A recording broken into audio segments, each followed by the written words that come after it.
E aí, galera, vamos que vamos de história? Nono ano, vamos que vamos. A gente vai falar hoje das independências da África e que acontecem em pleno período de quê? De Guerra Fria, né? No pós-Segunda Guerra Mundial.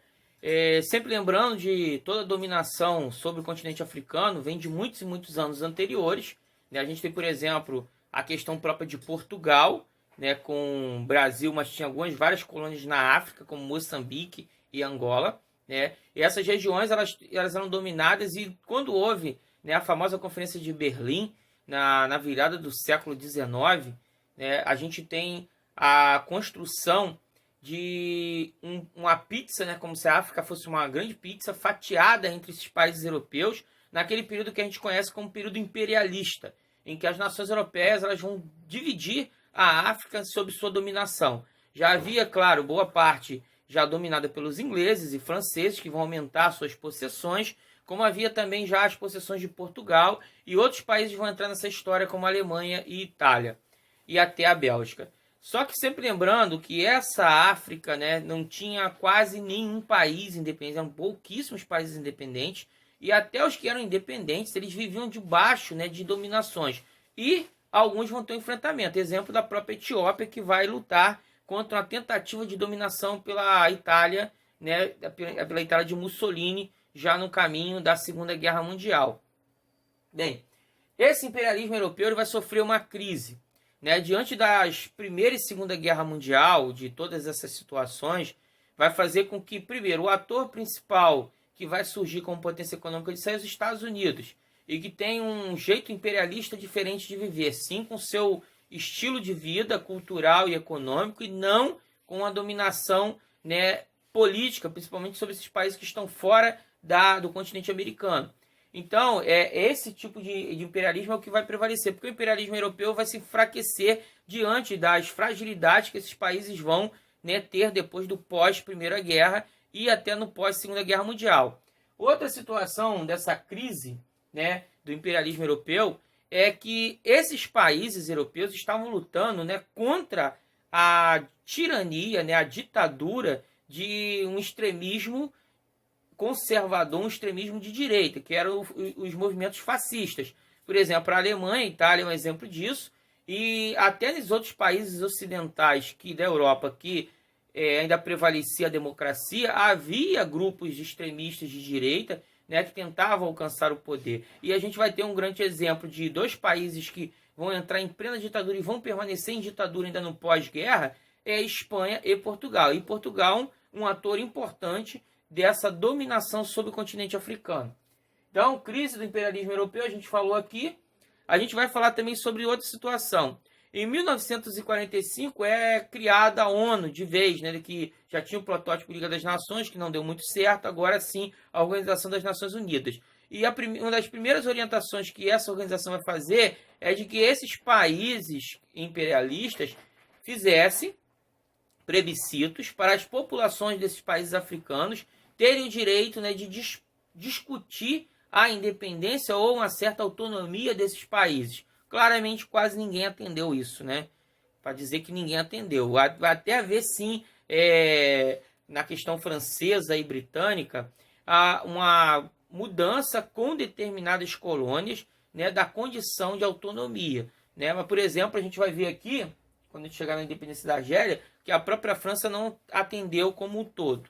Bem, diante disso tudo, a gente tem que entender uma coisa interessante. Quando você vê jogadores franceses como Matuidi, Mbappé, né, Kanté, e você vê uma seleção africana, francesa, né, com bastante negros, né, ou outras seleções europeias também com bastante negros, não são frutos só do período, né, da escravidão, até porque a escravidão negra ela prevaleceu muito na América, atendendo a essa economia europeia, né? Porque a metrópole mesmo, você vai ver na própria Revolução Francesa, né, o fim da escravidão, os países eles vão grande parte fazer, né, o fim dessas questões de escravidão.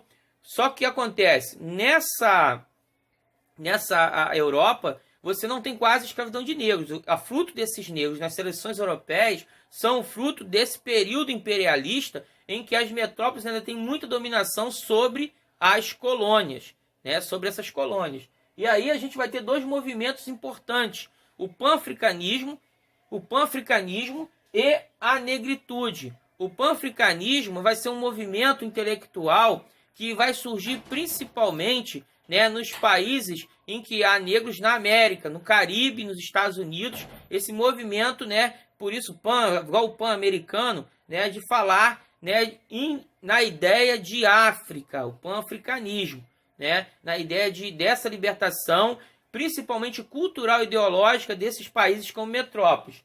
E depois vai ter o movimento negritude, né, não é negritude do pagode, não, negritude mesmo, que vai ser um movimento com intelectuais como Agostinho Neto, né, um poeta angolano, e outros grandes intelectuais dentro da própria África, que quer já libertar essa África, né, dessa dominação europeia. E aí, dentro desses dois movimentos que vão surgir, né, nos anos 60 para cá, vai ter do século 20, vai ter um movimento de independências de vários países africanos. Então, antes dos anos 60, quase toda a África era dominada pelos países europeus. A partir dos anos 60, você vai ver uma grande libertação de vários países africanos. Bem, a gente vai falar de duas situações aqui muito complicadas. Primeiro, né, é a independência da Argélia, em 1962, que vai ser uma luta sangrenta de mais de 5 a 8 anos de confronto, né, em que a Argélia vai se enfrentar com a França pela libertação, né, da Argélia do povo francês. É interessante que essa dominação ela tem uma característica tão importante que a gente vê na questão do Zinedine Zidane. O maior ídolo francês, ele é de ascendência argelina, tá? Zinedine Zidane, o maior jogador de futebol francês, ele é de ascendência argelina. E a gente vai ter outra revolta também nesses anos 60, muito, muito importante, a revolta da independência do Quênia, em que começa com a revolta de uma etnia chamada Mau-Maus. Né? Eles vão lutar, vai começar com uma revolta de alguns grupos étnicos, até conquistar de vez a independência do país, que era de dominação britânica. E, por último, a gente vai fechar com a questão de Portugal. Portugal, né, já passava por uma ditadura salazarista, ditadura de Salazar. E aí ele vai criar o ato colonial, né, que vai centralizar de novo todas as colônias em Lisboa, em Portugal. Um poder, né, um regime fascista de centralização. E aí Salazar ele vai trazer toda essa dominação, esse poder forte e duro sobre as colônias que já viviam durante muitos anos, né, debaixo da mão dos portugueses, desde o período das grandes navegações. E aí a gente vai começar a ter os primeiros enfrentamentos. Você vê que nesse negritude aqui, bastante dos principais intelectuais, eles eram de Angola, Moçambique e Cabo Verde, que eram colônias portuguesas. Então, desde os anos 60, né, até os anos 70, vai começar primeiro o enfrentamento ideológico, para depois o enfrentamento militar. E é interessante que quando eu botei a Guerra Fria aqui, porque a Guerra Fria vai ter muita importância, principalmente no caso de Portugal, em que você vai ter grupos ligados aos Estados Unidos e grupos apoiados pelos soviéticos na própria luta de independência. Então vai ser uma guerra não só contra a metrópole, mas uma guerra interna também, que vai haver dentro de Moçambique e dentro de Angola, principalmente, pela independência desses países. Tá? Você tem ideia, até hoje ainda existe um certo conflito, né, político e alguns até conflitos militares dentro desses países por causa dessa questão, né, de viés ideológico, socialismo versus capitalismo. E aí a gente vai ver, né, Moçambique como Angola conquistando suas independências, principalmente, primeiro vai ter a independência de alguns pequenos países de Portugal, mas esses dois maiores nações de língua portuguesa na África só vão conquistar após a Revolução dos Cravos, que acontece em 1974.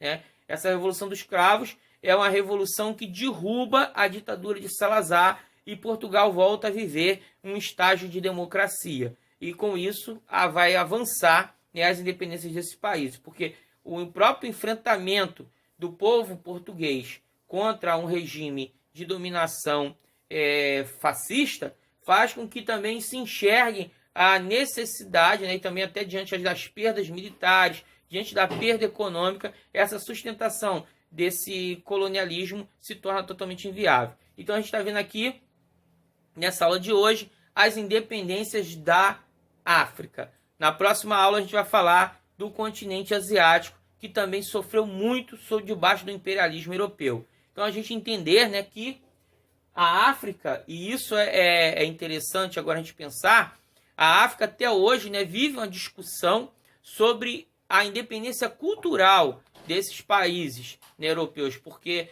ainda existe muita força cultural dessas metrópoles, né, até por causa da própria língua, né, que os países que foram colonizados pela França falam francês na língua oficial, os da Inglaterra o inglês, português, por mais que eles ainda mantenham seus dialetos ou suas línguas tradicionais, né, dentro do povo. Há até alguns locais como o Brasil, que vai trazer de várias vertentes uma formação de uma língua muito local, coloquial, vai acontecer também nesses países. Mas a língua oficial ainda pertence ao país que dominou, colonizou, né, durante muitos e muitos anos e impôs a sua cultura. Bem, um dos exemplos que eu falei das mais violentas conflitos de independência foi a independência da Argélia. Tem até um filme muito famoso, antigo, chamado Batalha de Argel, porque foi uma luta muito forte, né, dos argelinos pela independência do seu país. Bem, galera, até a próxima. Fiquem com Deus. Vamos que vamos.